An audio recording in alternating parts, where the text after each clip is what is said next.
Oke.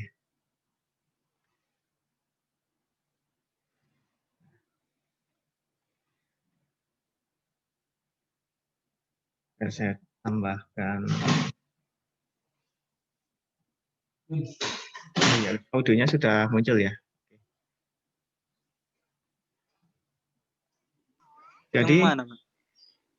Jadi di sini kita punya sebuah osiloskop, namanya osiloskop Crispo.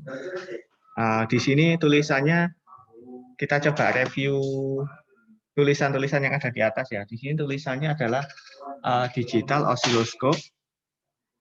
Jadi ini adalah osiloskop tipe digital. Kemudian tulisan 100 MHz. 100 MHz ini adalah batasan maksimal frekuensi yang bisa dia ukur. Kemudian 1 GS per S ini adalah tipenya. Nah, osiloskop ini adalah tipe digital. Jadi di sini ada dua input ya, input 1 dan input 2. Jadi kita bisa mengukur dua gelombang sekaligus atau dua sinyal sekaligus. Yang ini bukan ya, ini external trigger, ini output ini. Ini akan kita bahas di lain waktu, karena ini kalau sudah expert kita akan bicara tentang ini. Tapi intinya, osiloskop ini terdapat dua input, yaitu input 1 dan input 2. Input 1 dan input 2. Nah, kebetulan di sini kita pakai satu input, yaitu input yang pertama. Input yang pertama ini, apa yang ditampilkan di input yang pertama ini, itu ditampilkan dalam warna siang. Ini siang ya warnanya. Di sana kelihatan apa ya? Warna apa di sana? Putih apa biru? Siang ya namanya. Putih, Pak. Putih, Pak. Putih ya? Oh iya, Putih. karena kameranya ya. Ya, putih. Ya. Kalau nah, saya munculkan kali itu.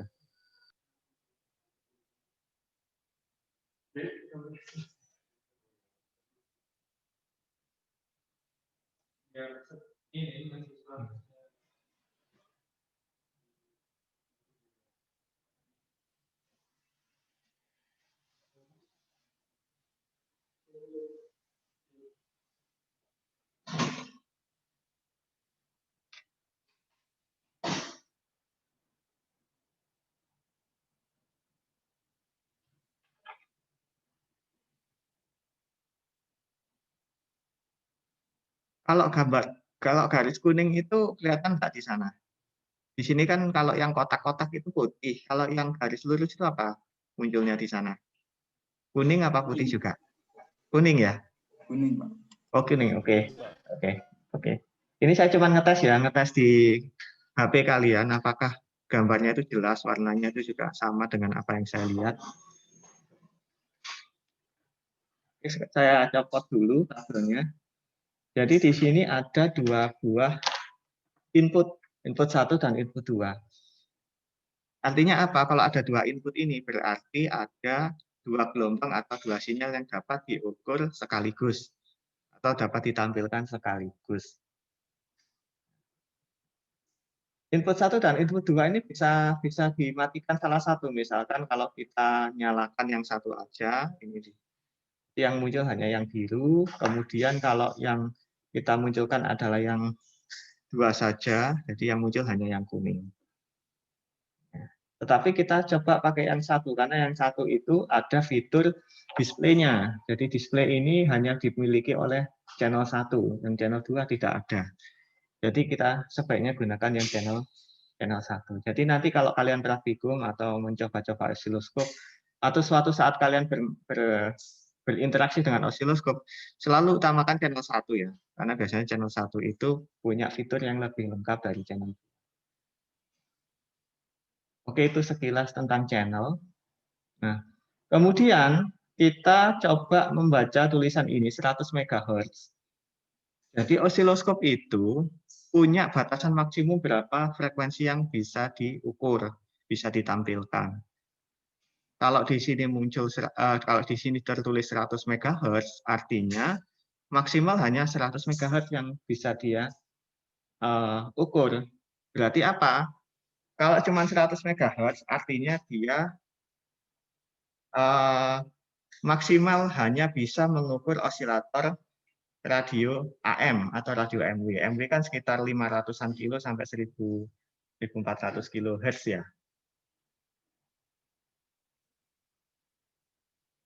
Nah, berarti berapa mega? Sekitar 1,4 mega.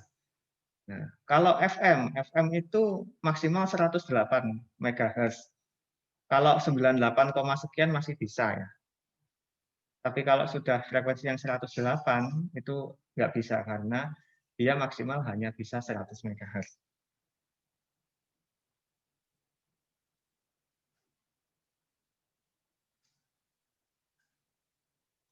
Osiloskop itu semakin tinggi frekuensi maksimumnya itu makin mahal ya. Jadi yang menentukan mahal tidaknya osiloskop itu tergantung dari besarnya frekuensi yang bisa dia ukur. Kalau misalkan hanya sampai 60 mega itu mungkin sekitar 7 jutaan ya. Kalau 100 mega itu sudah di atas 11 juta. Itu sebuah osiloskop. Kalau osiloskop analog umumnya masih sampai 20 MHz. Tapi kita tidak punya osiloskop analog ya. Apa sih bedanya osiloskop analog dengan osiloskop digital?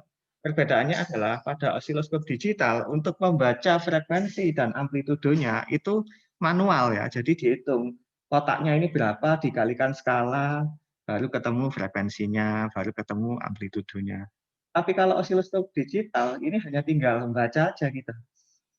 Langsung tombol auto udah ketemu, bentuk sinyalnya sudah ideal, terus tinggal kita baca, tinggal kita tulis, tinggal kita simpulkan, tinggal kita pelajari, seperti itu.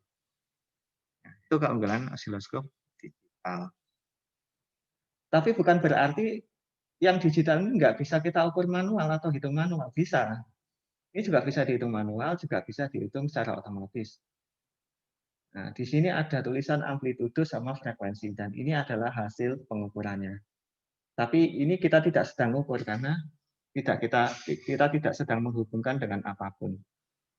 Oke, sekarang sampai di sini ada pertanyaan. Kalau penjelasan saya kurang pelan, tolong diingatin ya. Pak, kurang pelan, Pak kecepatan, diulangi nggak apa-apa. Sampai di sini ada pertanyaan?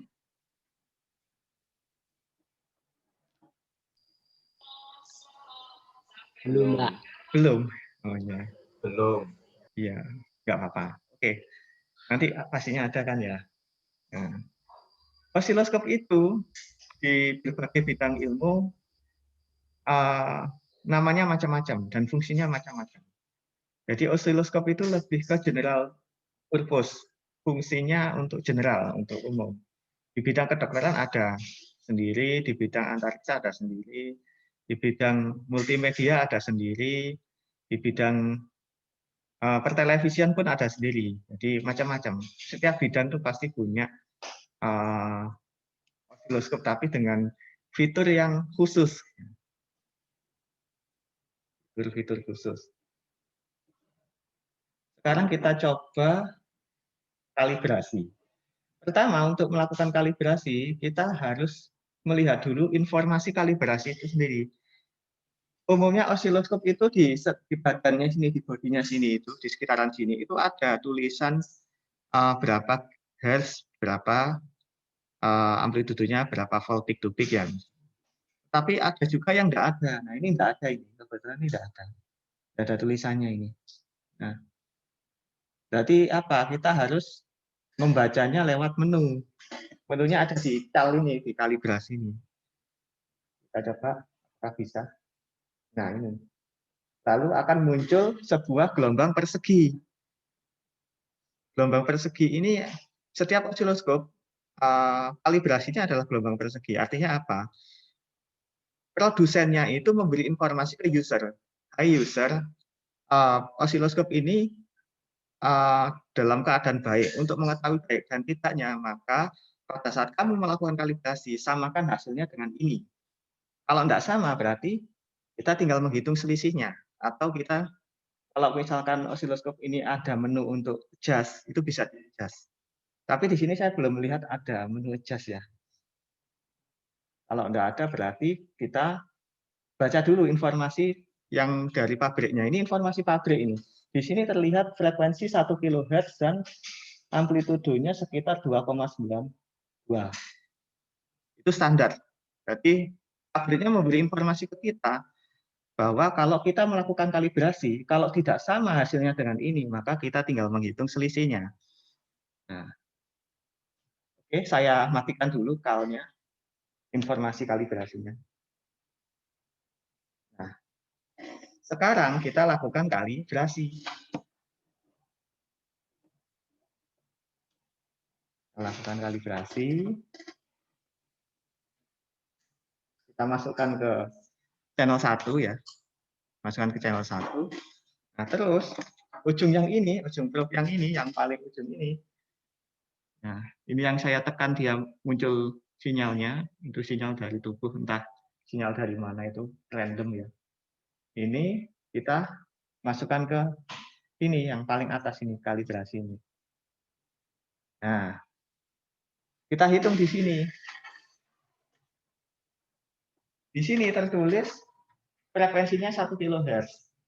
Artinya apa? Berarti tidak ada selisih, berarti betul frekuensinya. Nah, kemudian amplitudenya berapa? 2,96, 2,94, 2,98. Berarti intinya tidak ada masalah. Artinya pada saat kita kalibrasi, hasilnya tidak jauh beda atau hampir sama dengan informasi yang ditampilkan tadi. Berarti ini sudah berkalibrasi. Berarti dapat dipastikan bahwa osiloskop ini bekerja dengan baik. Tidak ada selisih nilai dengan nilai yang sebenarnya seperti itu. Lalu mungkin kalian akan bertanya-tanya, ngapain sih Pak harus kalibrasi? Kalibrasi itu apa sih? Untuk apa? Ngapain gitu? Jadi gini adik-adik, alat ukur itu kita harus memastikan dia dalam kondisi baik atau tidak. Saya ulangi ya, kita harus memastikan si osiloskop ini dalam kondisi baik atau tidak, dalam kondisi teliti atau tidak, dalam kondisi bleset atau tidak istilah orang Jawanya. Undang bleset hasil pengukurannya. Untuk mengetahui hal itu, si pabriknya memberi fitur ke kita, yaitu kalibrasi. Sebuah informasi frekuensinya 1 kHz dan amplitudenya sekian. Nah, kalau itu tidak sama, maka kita tinggal menghitung selisihnya atau melakukan sedikit adjustment atau perubahan setting. Nah, itu. Jadi itu fasilitas dari si pembuat osiloskop ini ke usernya. Oke, sampai di sini paham ya apa itu kalibrasi ya? Ngapain kita harus kalibrasi ya? Ada pertanyaan mungkin?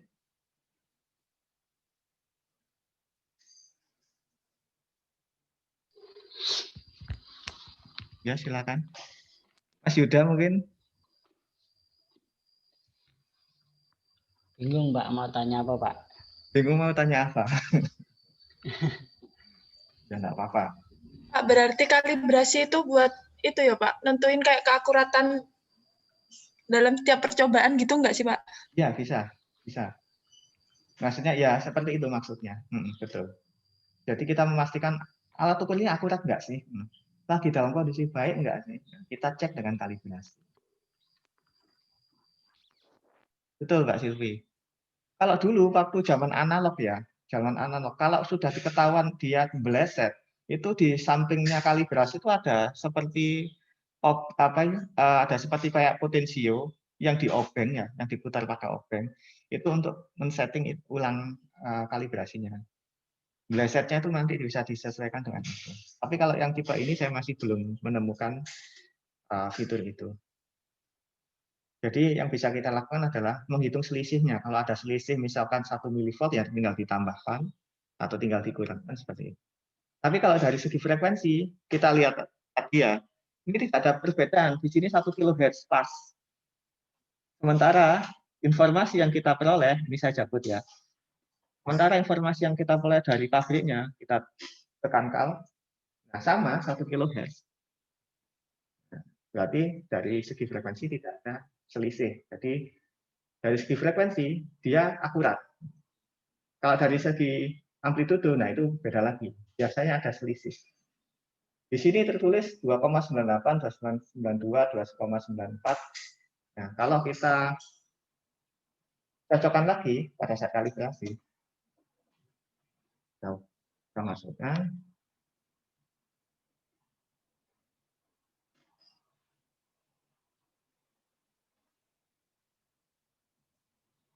Nah, hampir sama kan 2,94, 2,92, kadang 6, kadang 4, kadang 2.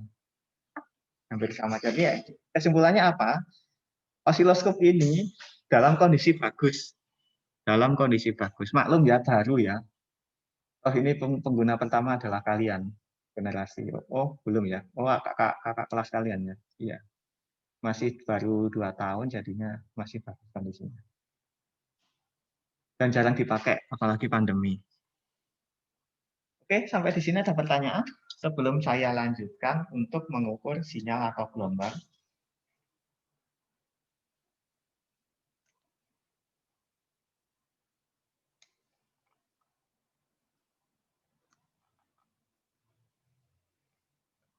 Tes.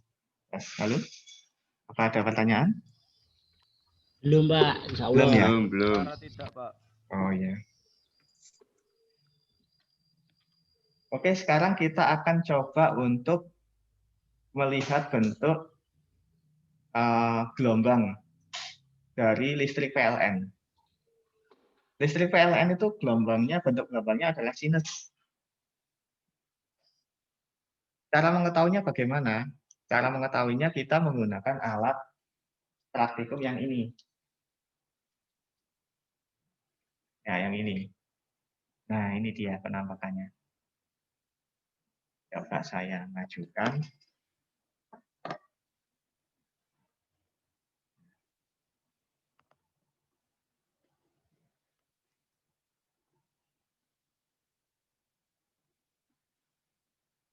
Namanya breadboard.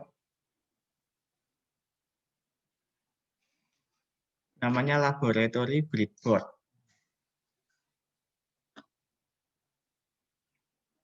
Coba saya ganjal biar kelihatan tulisannya.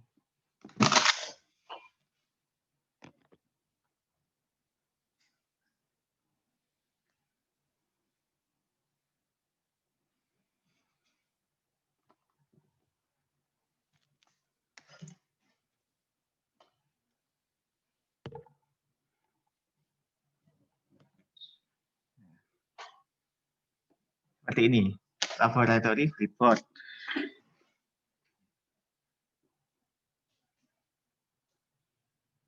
Nah,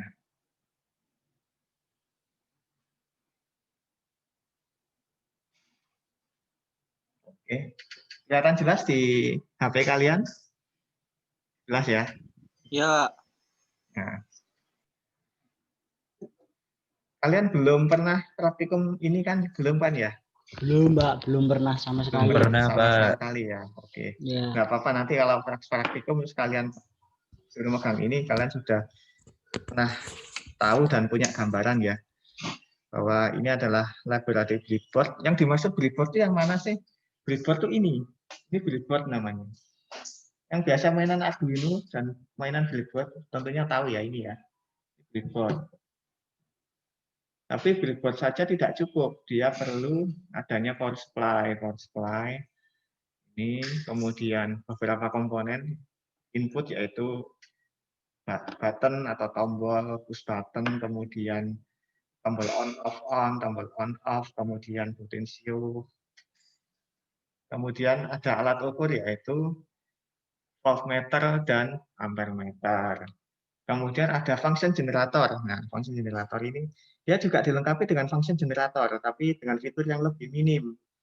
Kemarin kan saya share video ya, video itu function generator file 35 ya. Nah, itu yang lebih lengkap ya, fiturnya lebih lengkap. Kalau ini sudah terintegrasi dengan modul ini. Tapi prinsipnya sama.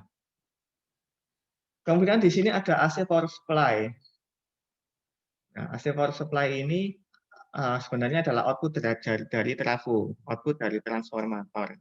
Ingat trafo kan? Trafo itu untuk menaikkan atau menurunkan tegangan. Nah, kembali ke ke pembahasan yang tadi, bagaimana cara kita agar bisa melihat bentuk gelombang dari listrik PLN. Agar bisa diukur menggunakan osiloskop, dilihat dengan menggunakan osiloskop itu, kita tidak bisa mencolokkan ini, probe-nya ini namanya probe ya, kabel penghubungnya ini namanya probe, PROBE. Nah, probe ini tidak boleh kita masukkan ke listrik 220, meskipun keterangannya dia boleh, tapi sebaiknya jangan, karena osiloskop ini alat yang sangat sensitif, jadi rawan terhadap kerusakan. Sebaiknya listrik PLN 220 volt itu kita turunkan jadi lebih kecil. Nah, di sini ada fitur 30 volt, jadi diturunkan sampai 30 volt. Nah, kita pakai ini, kita manfaatkan ini. Jadi kita hanya mengukur 30 volt. Jadi kita tidak perlu harus menghitung 220, kan kasihan nanti osiloskopnya. Nah, sekarang kita ukur atau kita lihat gelombangnya dengan menggunakan fitur ini ya. Di sini ada kabel penghubung. Yang di kampus siapa? Mas Gilang ya? Gilang, Mbak, Gilang. Oh iya. Ya, Pak. Gimana Mas? Berminat turun. Oh, Jadi bisa, Pak. volunteer. Bisa, Mas Pak. Gilang. Kita OTW, Pak. Oh iya. Satu orang aja ya? Iya, Ke Pak. bawah ya? Iya.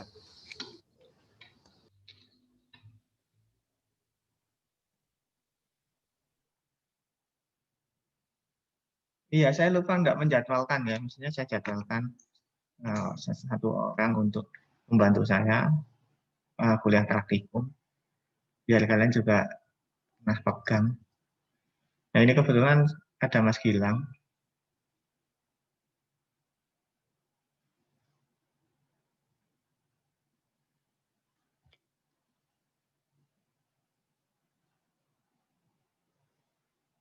Sambil menunggu Mas Gilang. Jadi ini saya hubungkan ke sebuah kabel. Kabelnya begini. Seperti ini. Lalu ini dihubungkan ke yang negatif. Yang hitam ini dihubungkan ke ini, yang ground.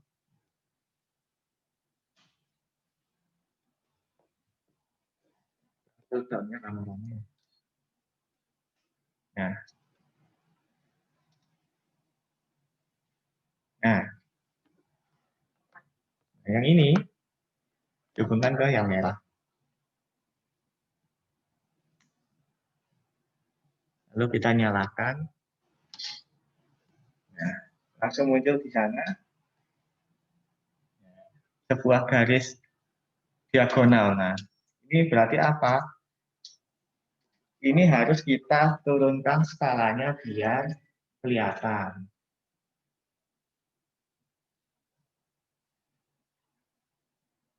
Nah, apa yang saya lakukan ini cara manual ya. Cara manual selayaknya osiloskop analog. Kalau analog harus begini, putar-putar sampai kelihatan bagus bentuknya. Nah, seperti ini bentuknya.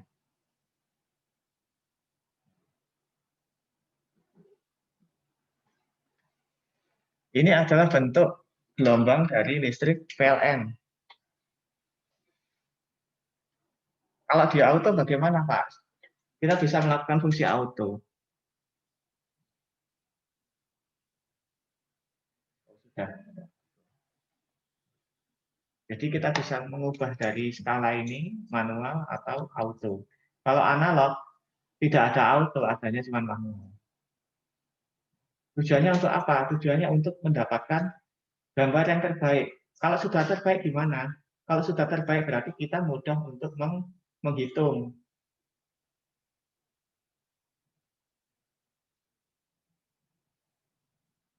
Nah, seperti ini.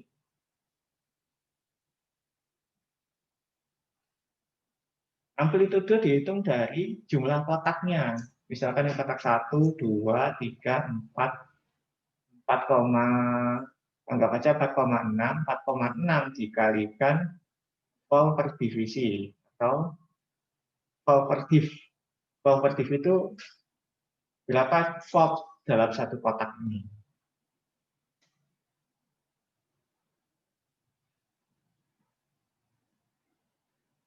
Nah, di sini volt per div-nya adalah 20.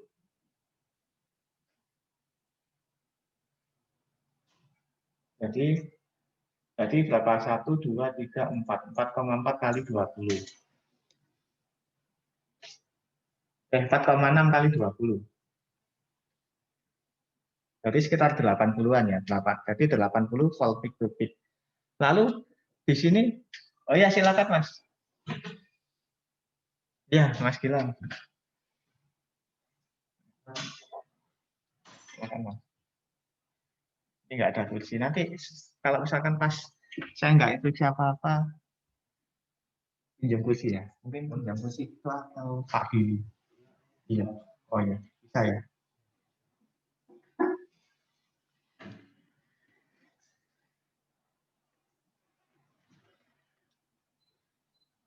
Nah, ini ada temanmu, Mas Gilang ini saya tampilkan di kamera. Mungkin dada-dada dulu, siapa temannya? Oh ya. Kelihatan ya gambar Mas Gilang ya. Ini mungkin kirim salam buat teman yang di rumah. Gilang belum mandi, Pak. Gilang belum mandi. Ya, Oh sudah. belum. Kapan dulu waktu pertama kali masuk, rambutnya cepak, sekarang gondrong. Saya jadi anak senja, Pak.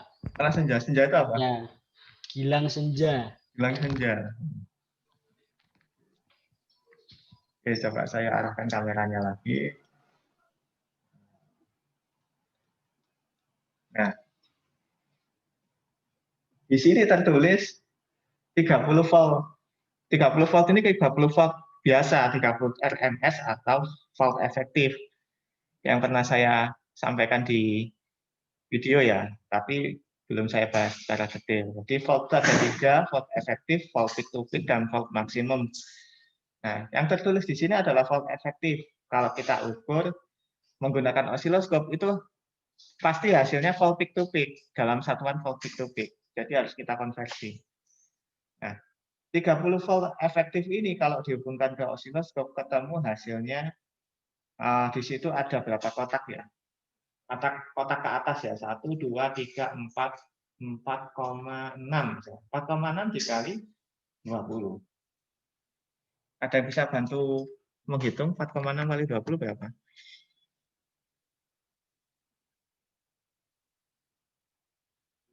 92 ya. 92 volt peak to peak. Nah, itu cara manual ya adik-adik ya. Jadi skala volt per div-nya ini, volt per div ini adalah skala berapa kotak ini mewakili berapa volt sih? Nah, itu namanya volt per div atau volt per divisi.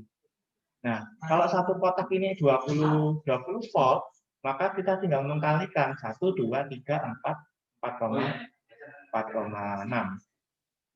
Jadi 4,6 kali 20 volt artinya 92 volt peak to peak. Nah, itu model lama. Tapi kalau model baru bagaimana? Kalau model baru kita tinggal membaca ini, tulisan ini. Value 92 volt. Nah, enak kan ya? Kalau osiloskop baru itu enak, kita tinggal baca ini. Kalau osiloskop lama fitur ini enggak ada. Hanya kita harus menghitung jumlah kotaknya sama ininya kan, keterangan. Itu Mas Gilang di sini aja, sambil duduk di sini. Oh ya. Nah, tuh. Sekilas kita melihat bentuk listrik dari PLN. Tetapi apakah benar-benar sinus, Pak? Tidak benar-benar sinus. Coba kalau kita perbesar ya. Perbesar skala horizontalnya berarti. Nah, ininya coba. Ini ada lekukan yang patah di sini. Artinya tidak benar-benar sinus. Karena listrik yang ditransmisikan dari pusatnya ke rumah-rumah penduduk atau sampai ke kampus kita ini Pasti banyak noise. Assalamualaikum. Waalaikumsalam. Ya silakan Mas. Sehingga tidak benar-benar sinus. Jadi bentuknya agak patah ini atau agak ada mencongnya dikit. Khususnya yang ini. Mestinya ini melengkung, ini agak.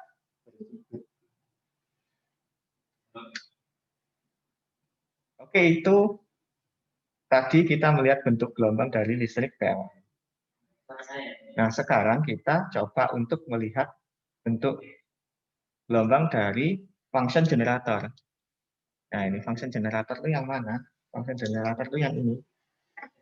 Saya lepas dulu. Ini ada satu kotakan. Ada satu area yang dikasih kotak. Ini adalah function generator.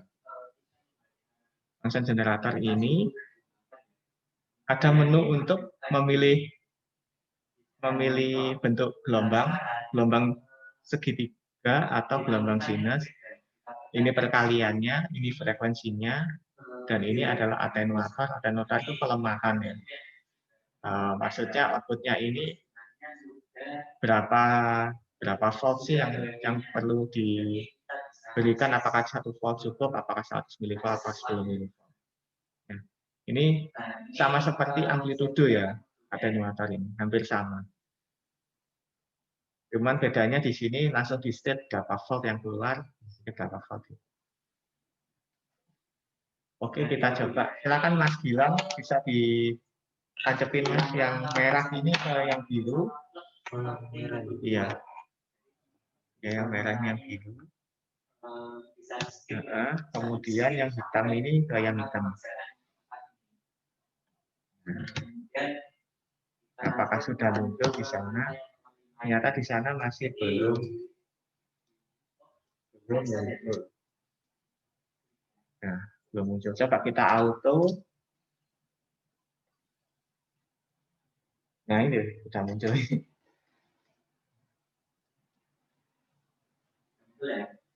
Sekarang coba skalanya kita manualkan. Nah, di sini kelihatan untuk gelombang sinus. Nah, kalau kita ubah jadi gelombang segitiga yang ini, maka hasilnya akan segitiga. Coba ya, kita coba. Atau Mas bilang, coba Mas bilang. Nah, itu. Beda kan ya hasilnya.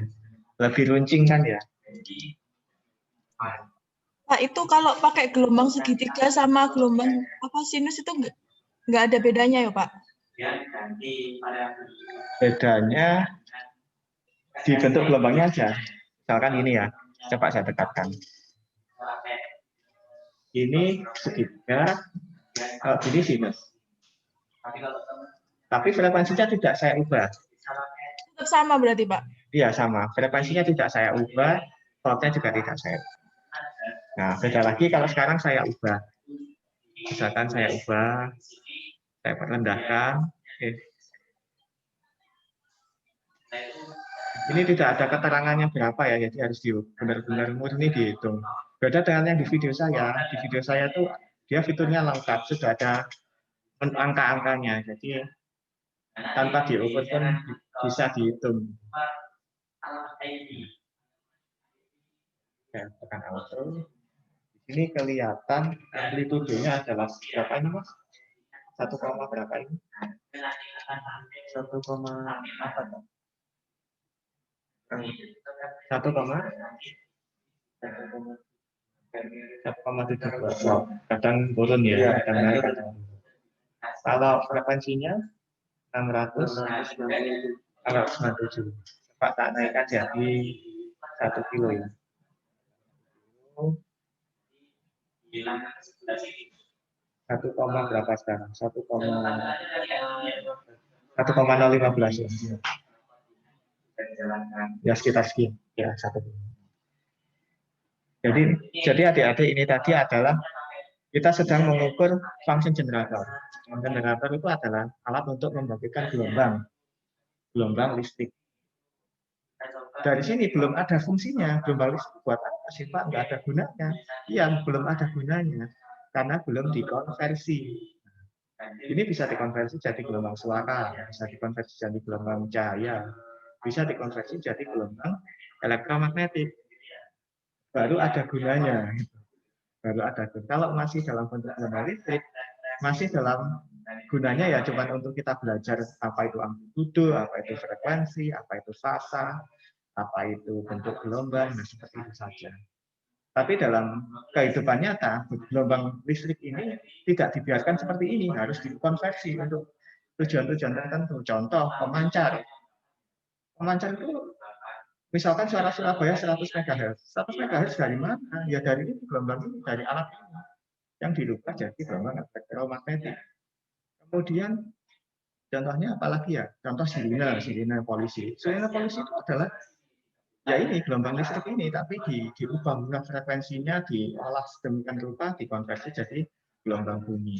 Nah, dari situ kita bisa tahu fungsinya.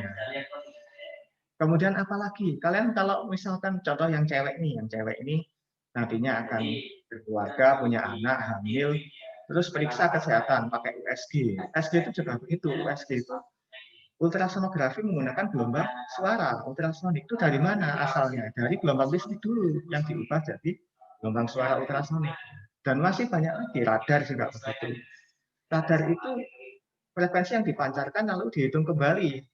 Nah, dari perhitungan kembalinya itu baru diketahui radar atau objek yang ada di sekitarnya. Itu dari mana? Jadi dari gelombang listrik yang dibangkitkan. Jadi kesimpulannya, ini belum berguna kawan-kawan. Jadi ini belum ada gunanya selama dia tidak dikonversi.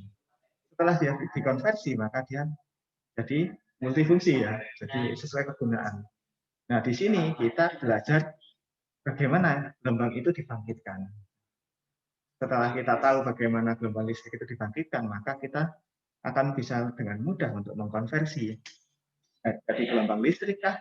Jadi gelombang cahaya kah, jadi gelombang suara kah, jadi gelombang elektromagnetik kah, terserah kita. Nah, seperti itu kesimpulannya. Oke, sampai sini ada pertanyaan? Ya, Adik.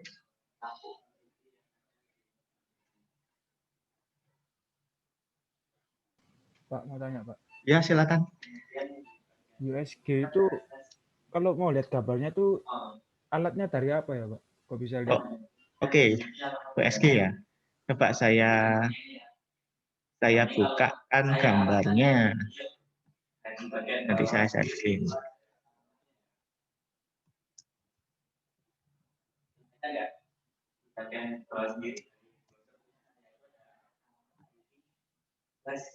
Gambar anaknya ya. Nah, saya carikan gambar yang jelas di internet dulu.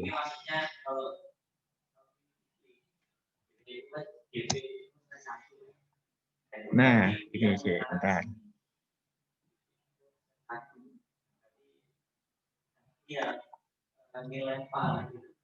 Coba saya share screen ya. Saya share screen dulu. Oke, seperti ini kan gambarnya ya. Ya. Nah, seperti ini. Jadi USG itu adalah ini apa? Ini atas, ini bawah. Ini atas, ini bawah. Ini gambarnya jelas kan ya? Nah, ini atas, ini bawah. Jadi speaker atau transducer untuk memancarkan gelombang ultrasoniknya itu ada di atas ini, memancar, kemudian baliknya berapa, seperti itu. Jadi kalau misalkan ini memancar ke sini, mancar ke sini, segala arah, terus dihitung baliknya, lalu bisa digambarkan bentuk seperti ini. Nah, jadi seperti terlihat bentuk konturnya yang ada di dalam. Nah, kenapa harus ultrasonik? Karena ultrasonik mampu menembus kulit. Jadi kulit manusia itu tidak terbaca. Yang terbaca adalah objek yang ada di dalam kandungan itu. Ya, prinsip kerjanya seperti itu. Jadi ini adalah sebenarnya ultrasonik, cahaya ultrasonik. Maaf, bukan cahaya ya, suara ultrasonik yang dipancarkan kemudian dihitung baliknya. Dipancarkan ke setiap segala arah, lalu dihitung baliknya. Dari situ kelihatan jarak. Nah, setelah jarak kelihatan, maka bisa dipetakan. Dari angka-angka jarak itu dipetakan menjadi hitam dan putih. Jadi apa ya, gambar hitam dan putih abu-abu. Jadi grayscale. Nah, seperti itu. Ultrasonik itu suara ya, suara ultrasonik. Nah, untuk membangkitkan suara ultrasonik itu dari apa ya? Dari pembangkit gelombang listrik. Nah, pembangkit gelombang listrik ya, contohnya function generator itu atau osilator. Kalau function generator lebih ke keperluan untuk diubah-ubah ya frekuensinya begitu. Kalau osilator itu disesuaikan sesuai ini planningnya. Planningnya untuk sekian kilohertz ya udah untuk itu aja. Sementara function generator yang kita mainkan ini dibuat untuk diubah-ubah frekuensinya. Nah, jadi seperti itu. Oke, bagus pertanyaan. Tadi yang tanya siapa ini? Saya, Pak. Sebentar. Arfan, Pak. Oh, Mas Irfan. Oh iya, soalnya saya nggak kelihatan Arfan, namanya. Pak. Arfan, Pak. Arfan, oh Mas Arfan. Oh iya. Arfan. Iya Mas Arfan. Yuk. Makasih Mas Arfan. Pertanyaannya bagus. Berarti apa gambar bayi ini dari ultrasonik ya, Pak? Iya, ultrasonik. Jadi dari ultrasonik. Saya kira Berarti kayak sistem sonar di kapal berarti Pak ya? Iya, sama. Prinsip kerjanya sama.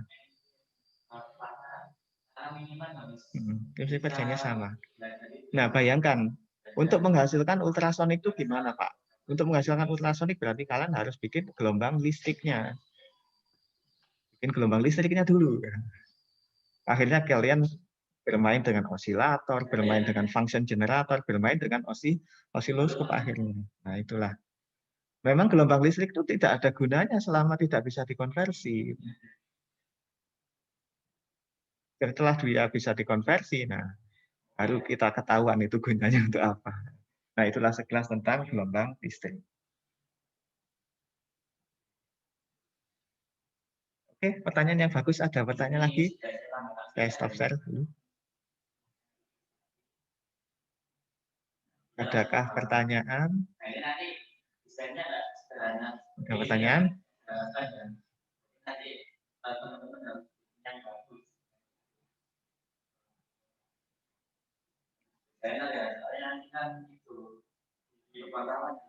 Silakan kalau ada pertanyaan. Sebelum saya lanjutkan, sama kasihan Mas berdiri terus. Oke, kita kembali ke ini aja ya, ke function generator. Oke, sekarang kita review lagi. Ini menunya apa aja sih? Di sini ada atenuator. Atenuator itu mirip. Coba saya zoom. Ini atenuator ini. Di sini di state di sini 1 volt, 100 mV dan 10 mV. Jadi ini outputnya. Milih kalau yang keluar dari sini itu berapa volt butuhnya. 1 volt kan 100 mV atau 10 mV. Nah, seperti itu. Nah, kalau kita ubah-ubah, misalkan ini saya zoom lagi. Ini satu volt ya. 1 volt di sini kelihatan di sini 1,040 volt. Nah, sekarang saya pindah ke 100 mV. Nah, berapakah di sini? Jadi 1, jadi 1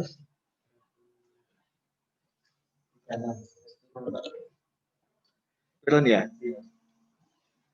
36 ya. Iya, karena di sini 100 mV. Jadi di sini 100 mV ternyata di situ 120 ya. Itulah selisih.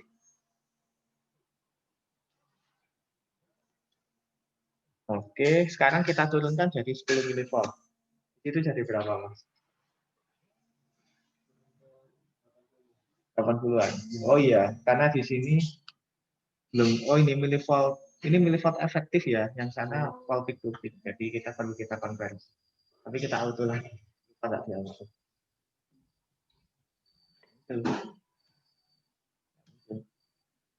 Yuk grafiknya.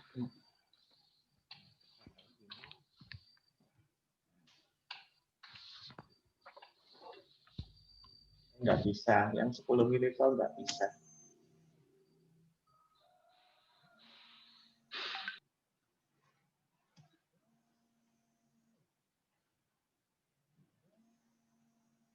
Jadi perlu kita ketahui adik-adik bahwa osiloskop itu juga punya tegangan minimum yang bisa diukur. Di sini 100 mV itu sudah sulit untuk diukur. Apa sih ini?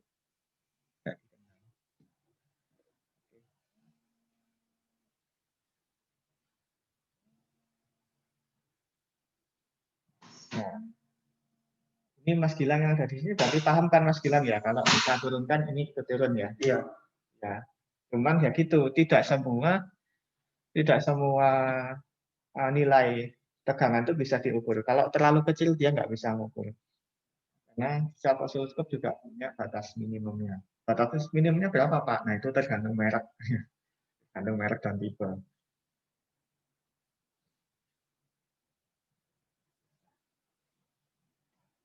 Biasa dipakai adalah yang kali 1. Oke. Nah seperti ini.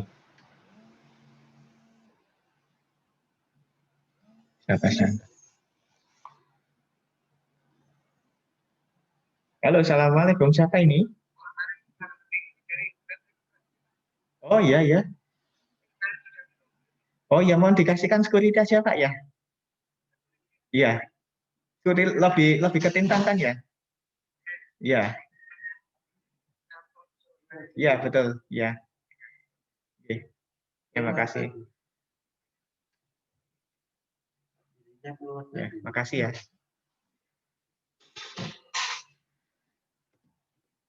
Siapa? Oh. Kenapa?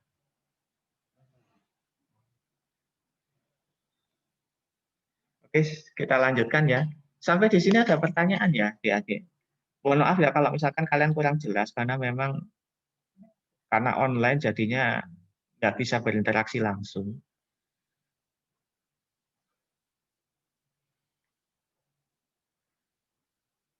Mungkin dari kalian ada pertanyaan mungkin?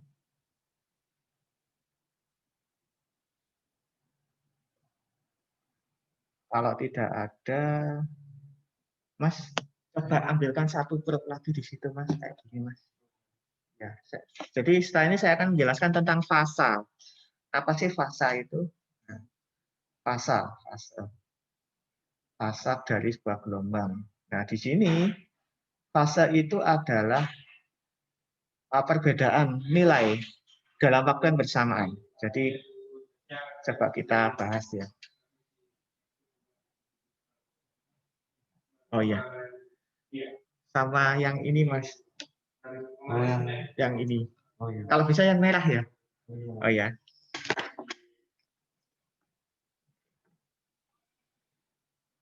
Ya, masih belum saya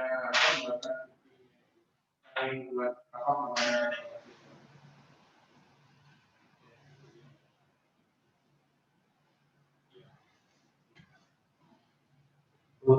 Colokan ya, Pak?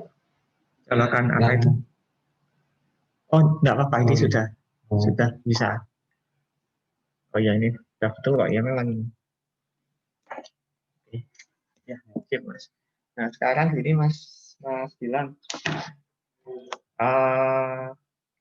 minta bantuannya dicopot semua. Copot.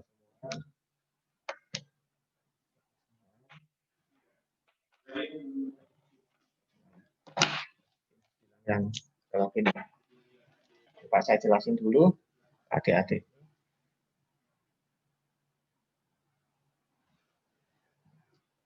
Di modul praktikum ini ada sebuah fitur yang namanya AC power supply. AC power supply itu adalah outputnya trafo. Trafo buat apa Pak? Untuk menurunkan tegangan atau menaikkan tegangan. Dalam hal ini trafo yang menurunkan tegangan atau step down ya. Diturunkan jadi 30 volt. Titik netralnya di sini ini dengan ini sebesar 30 volt, ini dengan ini adalah 30 volt. Jadi kalau diukur ini dengan ini itu 30 volt, ini dengan ini 30 volt. Lalu apa bedanya ini dengan ini? Dia berbeda fase. Jadi kalau dia siklusnya positif, ini siklusnya negatif. Untuk melihat fase, kita wajib menggunakan dua channel. Nah, dua channel itu digunakan pada saat melihat fase. Nah, coba Mas dicolokkan ke channel satunya. Lihat ini Mas bilang di sini yang benar. Nah, di nomor 2.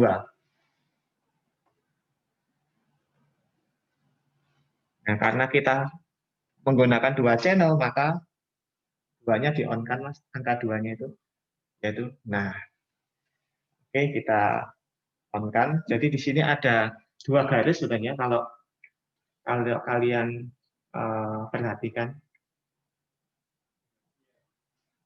Ini tak geser.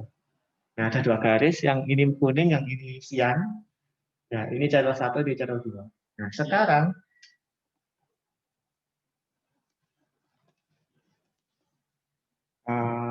coba ini Mas.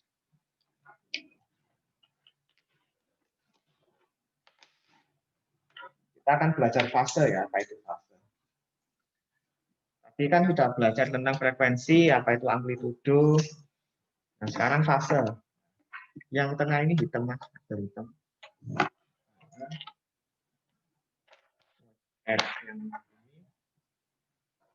Ini nggak boleh sampai terhubung ya, karena konslet nanti. Yang sini.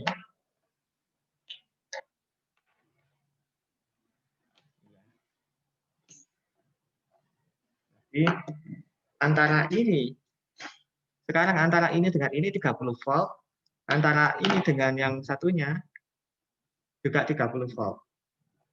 Tapi antara ini dengan ini beda fase. Ini beda fase ya. Kita perhatikan di osiloskop ya.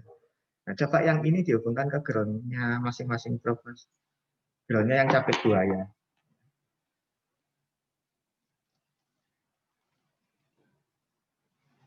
Ya, di situ.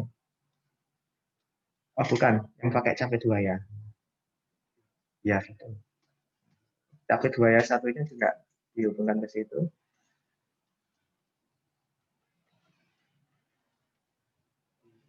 Ya. Oke, sekarang probe yang ini dihubungkan ke sini.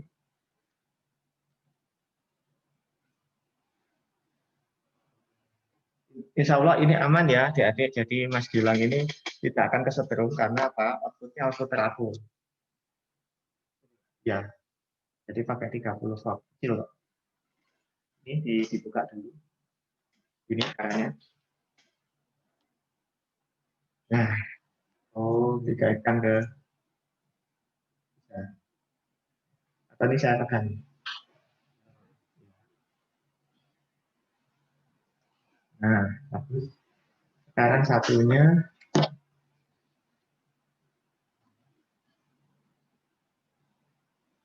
Nah, oke, sekarang kita tinggal tekan auto.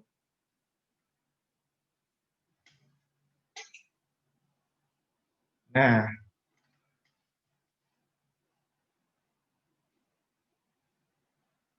di sini kok ada perbedaan, tapi fasenya beda ya. Nah, coba itu mungkin kali 10 gitu, Mas. Ada yang kali 10 mungkin probe-nya. Yang ini yang tombol. Nah, coba di ini kali berapa? Coba di ke atas kan semua. Sudah ke atas semua ya. Nah, sip. Kita auto lagi.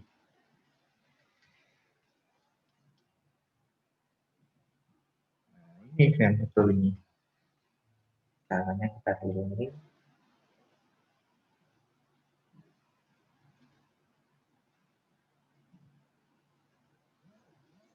Yang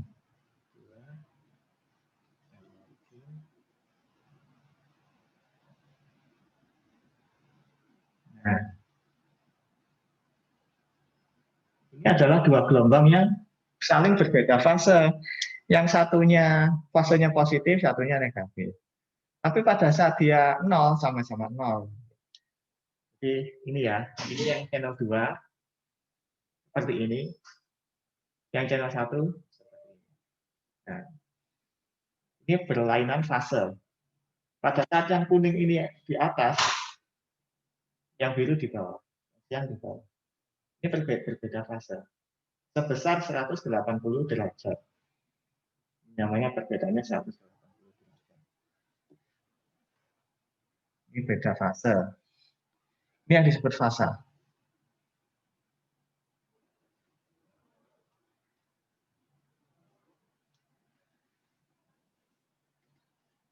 Kemudian kita coba skalanya kita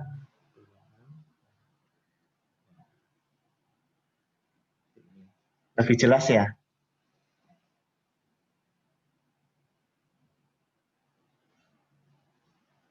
Jadi output trafo itu ini salah satu fasilitas dari trafo ya. Trafo itu biasanya umumnya kalau dia menurunkan 30 volt, tapi 30 voltnya itu ada dua. Yang satunya itu beda fase biasanya. Dan ini fitur dari trafo. Dan trafo itu juga ada dalam ini fitur yang ada dalam breadboard ini. Nah, seperti itu. Nah, di sini kita mengenal apa itu fase.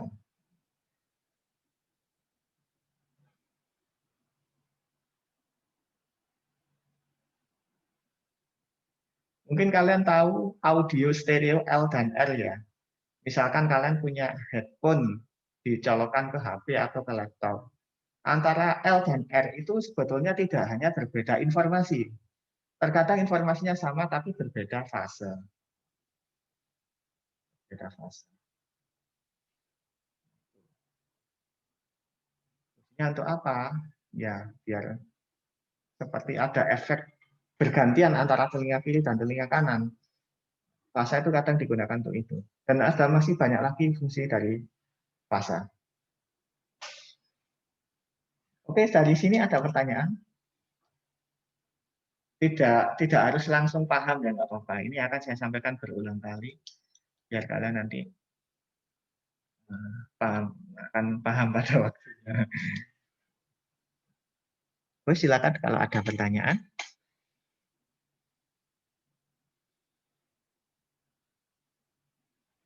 Masih meresapi? Pak, saya kurang paham yang cara baca beda fasenya, Pak. Oh, beda fasanya. Oh iya. Oke.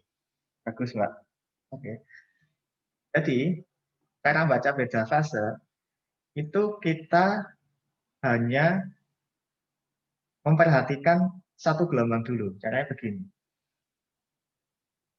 Di sini kan kita punya dua gelombang. Dua gelombang ini berbeda fase. Maksudnya kalau satu fasenya positif, yang ini negatif. Terus kita pilih satu aja gelombang. Kita jadikan acuan. Misalkan acuannya itu seperti ini. Kalau ada gelombang yang lainnya, berarti kita tinggal membandingkan. Oh, ini dengan ini, perbedaannya seperti ini. Ini perbedaan seperti ini, itu biasanya 180 derajat, karena terjadi perbedaan antara dari titik awal, jadi gelombang itu kan bisa dihitung dari puncak ke puncak, lembah ke lembah, atau simpul ke simpul. Nah, ini terjadi dari simpul ke simpul, jadi satu gelombang penuh, artinya 180.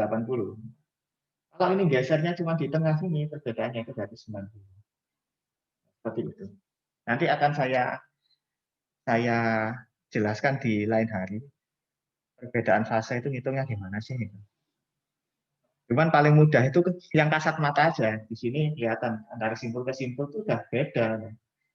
Dari simpul ini ke simpul ini aja udah beda. Berarti ada 180 derajat. 180 derajat ini berarti perbedaannya adalah 180 derajat. Mau tanya, Seperti itu. Ya, silakan. kan tadi Pak Edi bilang kalau penerapannya di di stereo ya Pak. Ya. Selain di stereo itu di mana lagi Pak? Untuk penerapan beda fase ini Pak. Beda fase. Contoh ada di listrik rumah kalian itu. Jadi beda fase itu misalkan kalian tahu kalau tiang listrik itu ada 3 kabel yang melintang gitu biasanya. Nah, itu beda fase itu. Beda fase. Tapi beda fasenya tidak 180 derajat. Saya lupa berapa ya fasenya. Mas Al, Perbedaan fase itu berapa derajat, Mas Al? Perbedaan fase RST itu berapa derajat? Ya, jadi coba saya carikan gambarnya. Listrik 3 fase. Saya carikan gambarnya. Gelombang listrik 3 fase. Jadi di jalan-jalan itu kalian pasti akan melihat listrik kabelnya 3. Itu 3 fase yang berbeda. 3 fase yang berbeda. Terkadang mesin-mesin listrik itu membutuhkan 3 fase itu untuk menghidupkan motor. Ada, kalau rumah tangga cukup 1 fase. Yang di dalam satu kabel itu ada 3 kabel lagi di dalamnya. Iya, jadi ini tiang listrik. Coba tiang listrik. Saya browsingkan tiang listrik. Listrik. Biar tahu, biar bisa melihat di kehidupan sehari-hari. Tiang listrik. Nah, ini contohnya. Biasanya 3 kabel. 3 kabel itu RST namanya. R, S, dan T yang masing-masing beda fase. Coba saya share screen. Ini contoh keseharian ya. Sebenarnya contohnya masih banyak lagi. Oke. Ini sudah kelihatan nggak gambar ini? Sudah ya, kelihatan ya. Ini ada tiang listrik, di sini ada 3 kabel. 3 kabel ini 3 fase. Kadang kalian ngambil dari sini, kadang ngambil dari sini, ngambil dari sini. 3 fase ini ada peralatan yang memang membutuhkan 3 fase. Tapi ada juga peralatan yang hanya membutuhkan 1 fase. Contoh peralatan rumah tangga, lampu, setrika, televisi, AC, dan sebagainya. Tapi kalau mesin-mesin industri, misalkan motor listrik, itu kadang butuh 3 fase. Nah, seperti itu. Kalau di kampus kita, gedung kampus Gayungan ini juga perlu 3 fase. 3 fase itu pembagiannya kadang 1 untuk AC, yang 1 untuk listrik tembok, yang 1 untuk itu. Jadi seperti itu. Terus ada lagi contoh mixer audio, coba. Ada lagi contohnya. Ini share screen-nya sudah kelihatan kan ya? Takutnya sudah ya? Kelihatan, Mak. Kelihatan kan ya? Nah, mixer audio itu juga begitu. Output-nya itu ada yang beda fase. Contoh yang bagusan dikit ya.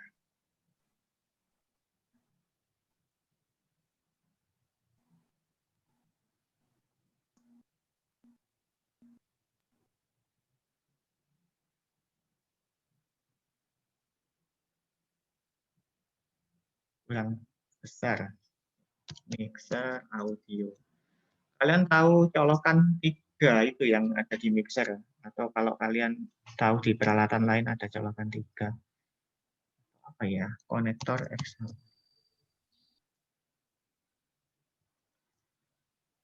Nah, ini juga gitu. Ini bisa. Nah, ini kalian pernah lihat gambar-gambar ini enggak? Colokan-colokan ini enggak? Biasanya kalau di mixer banyak ini. Mixer, mikrofon ya. Buat Ya, mikrofon, mikrofon itu, Pak. ada, Pak. Ya. Nah, itu. Contoh yang di mixer. Ya, mixer itu ada 2 kabel, ini ground, ini saya kalau mengubah-ubah mouse, pindah-pindah mouse, kalian kelihatan enggak? Enggak kelihatan ya? Kelihatan ya? Oke, coba saya pakai yang ini. Nah, kabel mikrofon atau kabel audio itu biasanya 3.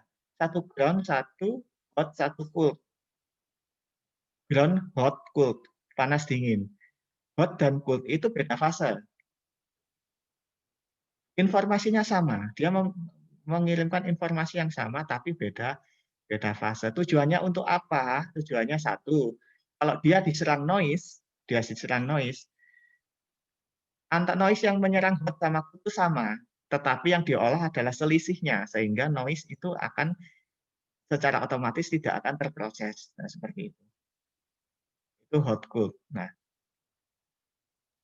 ground, hot, dan cold. Terus keunggulan lain apa?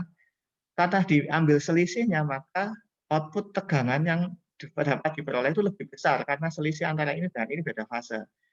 Beda fase antara minus 20 dengan plus 20 kan 40 ya. Nah, misalkan seperti itu. Sehingga apa yang informasi yang kita peroleh amplitudenya lebih besar sehingga lebih mudah untuk diolah seperti itu. Nah, itu contoh pada mixer. Sebenarnya masih banyak lagi sih beda-beda fase itu. Contoh stereo yang paling gampang, kemudian listrik rumah tangga, listrik yang ada di PLN itu yang dikirim 3 fase, 3 macam fase yang berbeda. Nah, kalau ini 2 fase yang berbeda. Terus selain itu apa lagi Pak? Ada namanya sistem modulasi digital. Sistem modulasi digital itu namanya passive keying atau PPSK. Passive keying. Nah, bentuknya seperti ini. Nah, untuk mentransmisikan 0 dan 1, 0 dan 1 itu adalah fase yang berbeda. Misalkan kalau logika 1 ditransmisikan fase 0 derajat, kalau 0, logika 0 ditransmisikan fase 180 derajat. Seperti itu. Ini adalah bentuk dari BPSK ini ya, binary passive keying. Ini modulasi dari modulasi digital. Kalau sistem yang ada di HP kalian itu pakai ini, passive keying ini. Tidak lagi menggunakan amplitude ASK, amplitude shift keying maupun frekuensi shift keying. Oh ya, saya belum menjelaskan ini ya. Tapi tidak apa-apa, tapi HP agak lompat dikit nggak apa-apa ya. Jadi misalkan Ya, pada Pak. teknologi seluler itu menggunakan modulasi fase. Perbedaan fase lah yang menentukan informasi tersebut. Kalau logika 1 ya fasenya begini, kalau dengan logika 0 ya fasenya begini. Ini beda fase. Tujuannya untuk apa? Tujuannya untuk membedakan antara logika 1 dan logika 0. Gitu aja. Intinya modulasi digital itu sederhana. Bagaimana cara kita mengirimkan informasi 1, 0, dan itu bisa dibedakan di penerima. Dibedakan dari apa? Dari frekuensinya kah, amplitudenya kah, atau fase? Jawaban yang paling tepat adalah fase. Kenapa? Karena fase lebih menguntungkan. Frekuensi itu terbatas, sangat dibatasi. Frekuensi ini punyanya radio, yang ini punyanya seluler, yang ini punyanya militer, sehingga kita tidak bebas. Amplitudo juga begitu. Amplitudo kalau kena cuaca buruk, dia akan berubah amplitudenya. Yang nggak berubah apa? Fase yang nggak berubah. Yang stabil adalah fase. Itulah digunakan sebagai sistem modulasi yang ada di seluler. Nah, ini fase. Sampai di sini jelas atau kurang jelas atau tambah bingung? Nggak apa-apa, ini bertahap. Pemahaman tentang ini bertahap, nggak bisa langsung. Silakan, mau kasih komentar. Jelas atau kurang jelas atau tambah bingung? Yang paling gampang ya itu tadi LR-nya stereo itu paling gampang. Ya, adik-adik silakan kalau ada pertanyaan. Mbak Silvi mungkin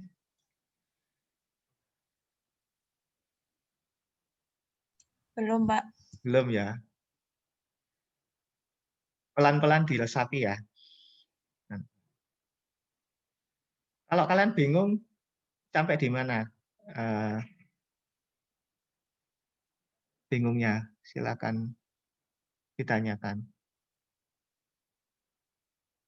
Stop share dulu aja ya. Jadi saya ulangi adik-adik. Gelombang itu punya beberapa parameter atau apa istilahnya itu? Punya beberapa fitur ya. Punya beberapa parameter yaitu amplitudo, frekuensi, kemudian fase dan bentuk gelombang.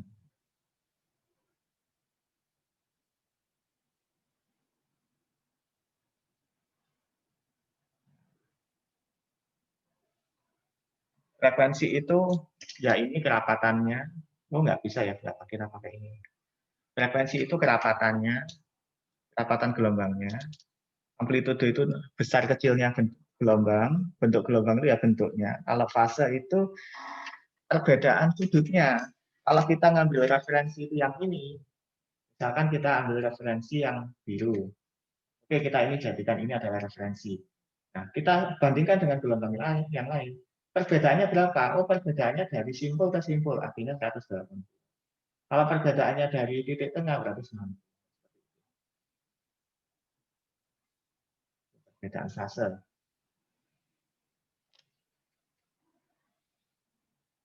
Tapi kalian tidak harus memahami betul fase. Yang wajib paham itu anak TT. Anak TT itu harus paham fase.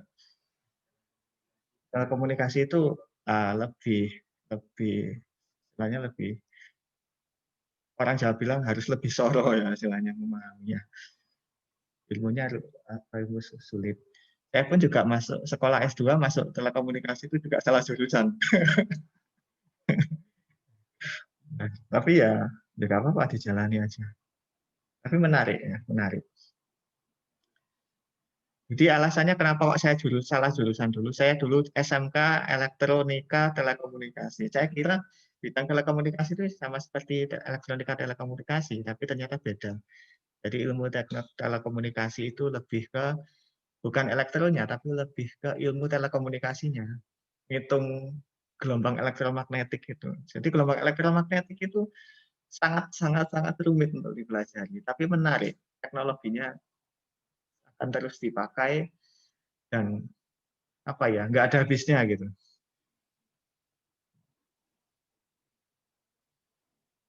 Oke, itu dari saya. Ada pertanyaan kah? Pak, saya mau tanya, Pak. Ya, silakan. Dulu kan waktu praktikum fisika kan ada osiloskop.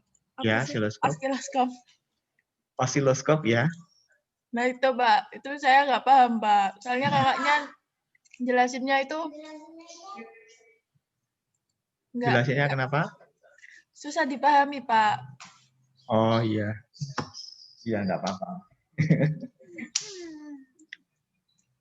Ya, terus gimana Mbak Silvi? Ada kesan dan kalau kita nyoba modulnya, Pak? Oh biar iya. saya pinter gitu loh, Pak.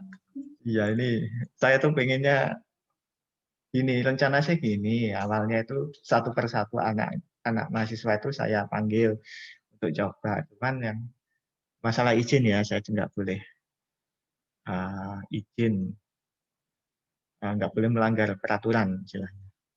Karena di sini terus terang saya seorang SDM, seorang HRD yang harus menegakkan aturan. Jadi orang aja melanggar aturan saya panggil, masa saya sendiri melanggar, nah itu yang jadi dilema buat saya. Tuh. Pengennya sih, ya itu ya. Intinya semua berharap pengennya offline ya, pengennya offline. Saya juga harapan saya begitu. Saya itu enak ngajar offline itu. Tapi ya kita terkendala aturan, kita harus patuh pada aturan, baik itu aturan pemerintah maupun kampus. Nah, tapi tidak apa-apa. Suatu saat kalau kalian memegang alatnya, itu nanti akan paham lah. Karena kan kita sampaikan berulang-ulang, lama-lama insya Allah akan bisa melekat. Gitu. SMA sudah offline, Mbak. Sudah offline ya? Iya, tapi iya. Masuknya per kelas 9 anak.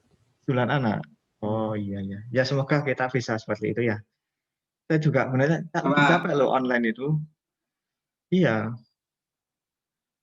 Suatu materi yang harusnya disampaikan hanya cukup 1 jam dengan persiapan sekian menit, itu sampai berhari-hari harus menyiapkan. Bikin video yang saya sekalian itu 3 hari itu. Waduh, ngeditnya, yang VO-nya, belum lagi kalau ada salah harus direvisi. Nah, tata cahayanya belum lagi bikin nyari backsound-nya yang free royalty, nah macam-macam. Ya itulah effort yang harus kita lakukan. Ya kembali lagi ini ya tagline dari Pak Rektor ya, urip kudu soro. Ya memang itu kenyataan. Pak, Oke, kalau ya, silakan. nyoba modul praktikum kita dulu gimana, Pak? Boleh nggak, Pak? Maksudnya datang gitu dah. Enggak, kan saya ada modulnya. Nah, ini saya kirim ke Bapak terus dipraktekin gitu loh, Pak. Oh, Soalnya waktu semester dulu itu nggak paham, Pak. oh gitu, boleh, Jadi boleh, pinter gitu loh, Pak.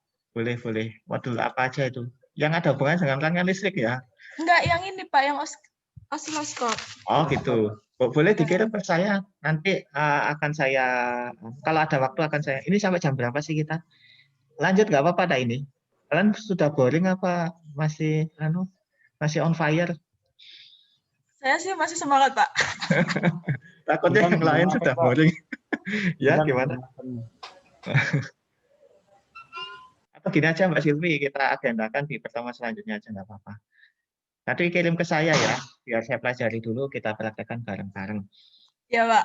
Ya, nggak apa-apa. Bagus, bagus. Ada masukan. Ya, ingatkan saya berarti hari Kamis depan ya, hari Kamis depan kita coba praktikumnya. Jadi saya lebih menjelaskan tentang sebenarnya buat apa sih gitu kita uji coba ini. Nah, itu kalau kita sudah paham buat apanya, nah itu kita akan tahu oh begini ini buat ini toh, buat ini toh.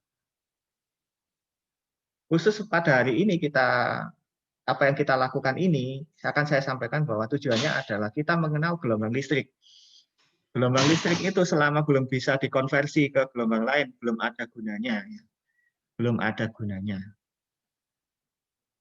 Akan ada gunanya kalau sudah diubah jadi gelombang bunyi, gelombang cahaya, gelombang elektromagnetik dan sebagainya. Contoh, kalian kalau punya speaker itu kan sebenarnya audio LR ya, kiri dan kanan. Itu sebenarnya ada gelombang listriknya. Nah, selama jadi gelombang listrik dia hanya bermukim di kabel ya. Terus tidak bisa kita apa-apain. Tidak bisa kita dengar, tidak bisa kita rasakan, tidak bisa kita rasakan manfaatnya. Tapi kalau sudah diubah jadi gelombang bunyi, misalkan speaker, terus kita mendengarkan musik, nah itu kan baru ada gunanya. Nah itulah. Tapi kita harus memulainya dari titik awalnya, yaitu sebuah gelombang listrik. Begitu sekilas gelombang listrik. Karena kayak gini ini kan juga apa pakai gelombang listrik. Iya, pakai gelombang listrik. Nah, ini baru gelombang, belum sinyal. Nantinya kita akan bahas tentang sinyal. Oke, sudah jam berapa ya ini? Ini masih lanjut apa? Udah cukup? Kalau masih on fire akan saya lanjut. Kalau sudah jenuh akan saya akhiri, adik-adik. Jadi saya manut kalian aja.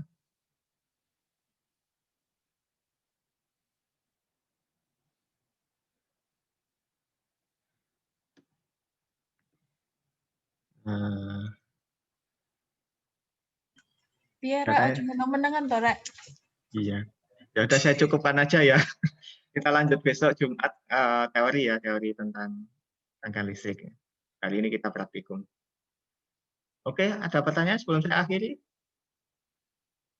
Enggak, Pak, enggak ada. Nggak ada. Tapi jelas ya hari ini ya. Cukup jelas ya penjelasan saya tentang gelombang listrik. Jelas, Pak. Jelas, jelas. Terus video saya yang kemarin itu apakah ada yang kurang jelas? Jelas banget, Pak. Jelas banget ya. Oke. Iya. Oke. Kalau ada yang kurang jelas coba ditanyakan, kirim via WA boleh. Nanti kalau saya bikin video lagi itu bisa menjelaskan apa yang kurang jelas itu. Ya, baik, saya akhiri. Saya ucapkan terima kasih untuk Mas Gilang. Ya, saya. Nah, ini Mas Gilang ini. Mungkin salam buat teman-temannya. Oke, Mas Gilang. Oh ya, saya absen dulu ya sebelum saya akhir ya.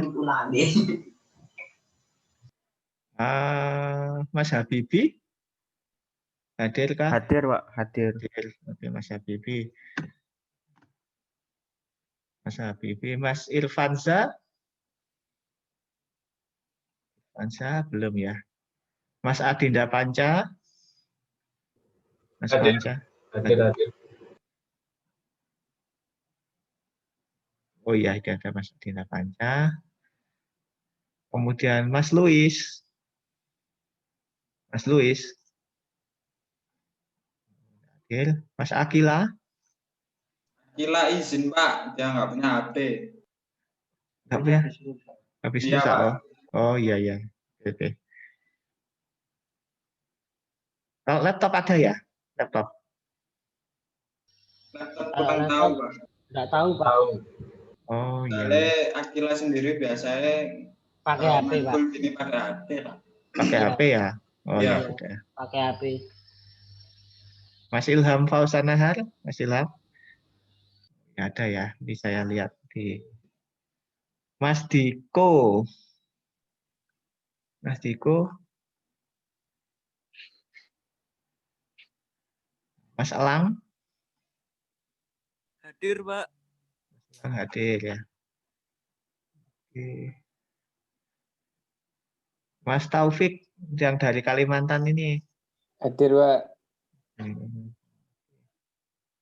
Hadir Mas Fahmi. Hadir Pak. Hadir. Oke, Mas Dani. Dani mana anak rungkut ini?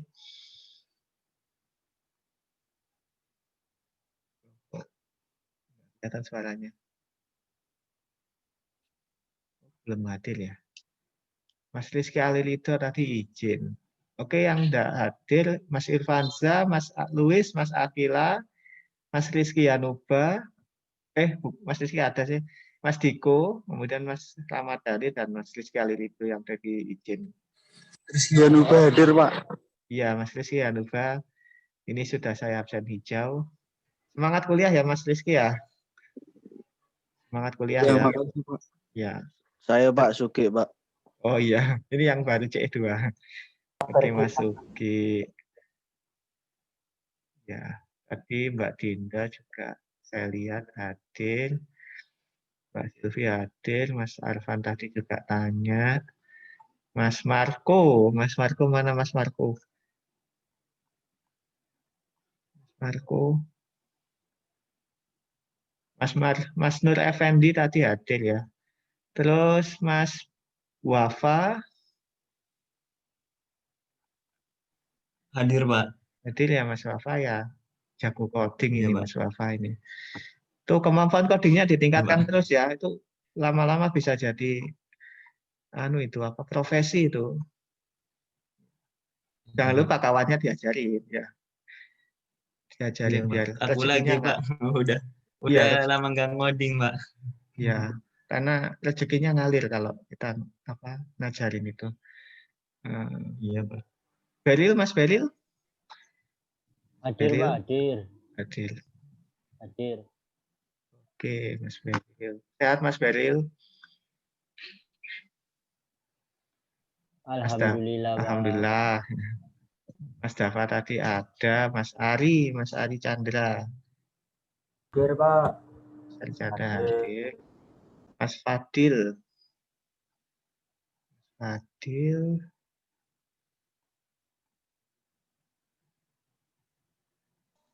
Hadir, Pak. Fadil. Oh iya. Fadil. Mas Andrea Dinugroho. Hadir Pak. Hadir. Mas Amirullah Bagaskara. Hadir, Pak. Hadir. Mas Trisna Bayu Permadi. Trisna, mana Mas Trisna? Oh, enggak ada. Yang enggak hadir di C2 Mas Trisna sama Mas Marco. Hadir Pak, Lost Connect Pak. Oh iya, Mas Marco, oke. Ini Lost Fausan Pak ini Pak. Ya, ya enggak apa-apa, wis. Tetap semangat ya.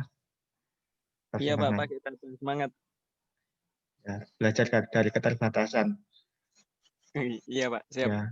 Oh iya, sedikit saya sampaikan sebelum saya akhiri. Jadi di masa kini ini kita harus belajar dari keterbatasan. Kalian harus tetap pede meskipun kalian terbatas apapun ya. Contoh misalkan saya mencontohkan saya ya, saya dulu itu bukan mahasiswa yang terpandai di kelas.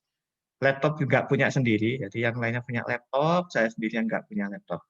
Tapi punya komputer jadul di rumah. Jadi kalau setiap kali ke kampus bawa print-printan. Begitu ujian open book pun yang lainnya buka laptop, tapi saya bawa print-printan sampai diketawain. Tapi tidak apa-apa ya. Tapi kita harus tetap pede, tetap semangat. Nah, intinya hasil tidak akan mengkhianati. Biasanya upaya tidak akan mengkhianati hasil lah sebenarnya.